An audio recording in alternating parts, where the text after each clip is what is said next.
You install Linux Mint, and the first impression is honestly great. It's fast, clean, no unnecessary apps, everything feels under control. For the first few weeks, it almost feels like, why didn't I switch earlier? But then months go by. You start using it for real work, real tasks, not just testing. And that's where the small issues begin to show up. Not big problems, but practical friction. So after using Linux Mint 22 for around 6 months as a daily driver, here are 5 real flaws you actually feel, especially when you compare it to Windows. Let's start with software, but not in a generic way. I'm talking about real-life situations.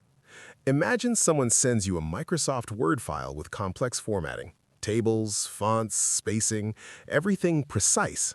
You open it in LibreOffice. At first glance, it looks okay, but then you notice spacing is off, fonts changed, alignment broken. Now you're manually fixing things. Same with Excel files that use macros or advanced formulas. Some things just don't work properly. And if your work depends on tools like Adobe Photoshop, Premiere Pro, or even AutoCAD, there's no native option. Yes, alternatives exist, GIMP, Kdenlive, Inkscape, but let's be honest, they don't always match professional workflows. On Windows, you install exactly what your job requires. On Mint, sometimes you adapt your workflow, not the system adapting to you. Now let's talk about something you don't notice on day one, but definitely notice later: hardware behavior over time. At first, everything might work fine, but then you start seeing small things. Maybe your Bluetooth randomly disconnects. Maybe your Wi-Fi feels slightly less stable compared to Windows. Maybe your laptop fans behave differently, either too aggressive or not optimized. If you're using a newer laptop, especially something like 12th or 13th gen Intel or a machine with hybrid graphics, things can get tricky. Switching between integrated and dedicated GPU isn't always seamless. Battery life is another one. On the same laptop, Windows often gives better battery optimization because manufacturers tune drivers specifically for it. On Linux Mint, you can improve things, but you'll need extra tools, tweaks, and manual setup. So again, not broken, just not effortless. Now let's get into a big one: gaming, but from a practical angle. You install Steam, enable Proton, launch a few games. Some of them work beautifully, honestly impressive. But then you hit a wall.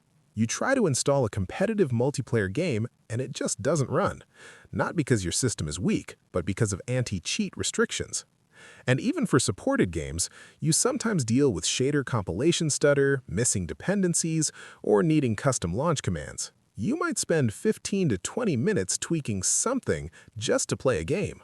On Windows, that same game launches instantly. No tweaking, no guessing. If you're a casual gamer, Linux Mint is fine, but if gaming is a major part of your routine, Windows still wins in consistency. Now here's something that becomes more annoying the longer you use the system: app inconsistency. Let's say you install apps from different sources, one from the software manager, one as a Flatpak, one as a .deb file. Now open them side by side. Different fonts, different title bars, different file pickers. Dark mode works in one app, but looks broken in another. Scaling might feel off on certain apps. It's not a huge issue, but it slowly affects the overall experience. It stops feeling like one unified system and starts feeling like a mix of different ecosystems. Windows isn't perfect either, but overall apps feel more consistent visually and behaviorally. Now let's talk about updates, but from a real user perspective. Linux Mint gives you control, which is great, but that also means you need to pay attention. You'll see updates for kernels, system libraries, drivers. Sometimes you install everything without thinking, and it's fine. But occasionally, something small breaks. Maybe a driver behaves differently. Maybe an app starts crashing. Nothing catastrophic, but enough to interrupt your workflow. Also, over time, your system collects old kernels, unused dependencies, and leftover configs. You can clean it, but you have to know what you're doing. On Windows, updates are more aggressive. Sometimes annoying, but very hands-off. On Mint, it's cleaner, but requires awareness. And here's one more practical thing that people don't usually mention: support and troubleshooting. When something goes wrong on Windows, you'll usually find a direct solution quickly. On Linux Mint, solutions exist, but they're scattered. Forum posts, old guides, different commands, mixed advice. Sometimes you fix an issue in 5 minutes. Sometimes you spend an hour just understanding the problem. And this only becomes noticeable after long-term use, when small issues start adding up. So after 6 months, what's the real picture? Linux Mint 22 is still excellent. It's fast, stable, lightweight, and honestly refreshing compared to Windows. But it's not effortless in every situation. Windows gives you compatibility, ease, and predictability. Linux Mint gives you control, performance, and freedom, but asks for a bit more involvement.